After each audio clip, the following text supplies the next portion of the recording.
It's not always brave. It's not always planned. It's not even always hopeful. Sometimes it's just saying yes to something better than what you have, even when you don't believe in it yet.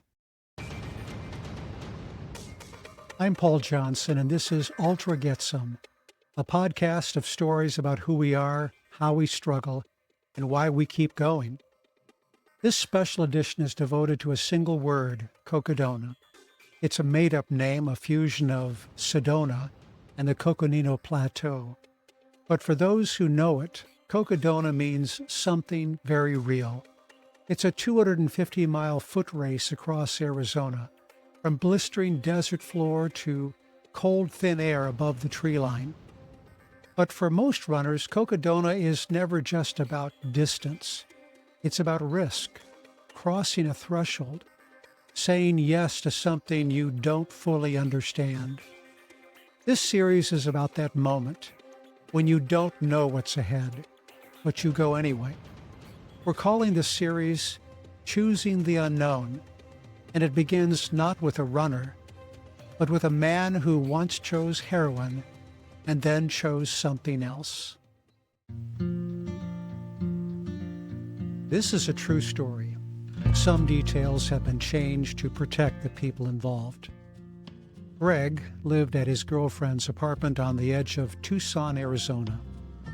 She let him stay even though they both knew what was happening. She told herself it was love. He told himself it was temporary, but really, it was survival disguised as care. The curtains stayed closed, the sink was always full. There were coffee mugs on the floor and a few with cigarette butts in them. And always this low, stale smell like dust and sleep, and something not quite dead. Most days blurred together. He didn't think about recovery. He thought about what time the dealer might call and what was left in the drawer, what lie he'd tell if anyone checked in, but nobody really did. And then, one evening on the porch, out of nowhere, a friend showed up, one of the few who still picked up his calls. They sat there in the blue light of early dusk, didn't say much at first, just watched the sky lose its color. And then the friend said, "You don't have to keep doing this. I know a place. I'll take you."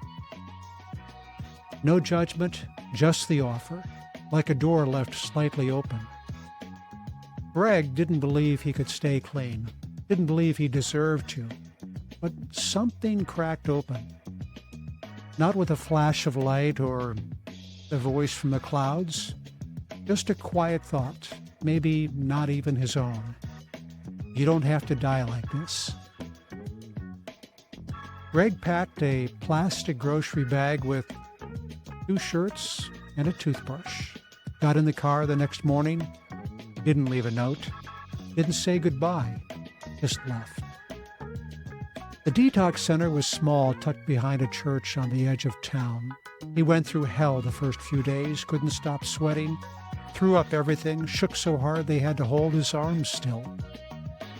On day 4, he almost walked, but someone, another resident, not a staff member, put a hand on his shoulder and said, "Just stay till dinner, man."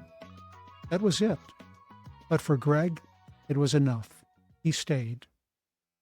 That was over a year ago. Now he lives with 2 roommates in Prescott, works for a drywall crew, still gets cravings sometimes, especially when he's tired.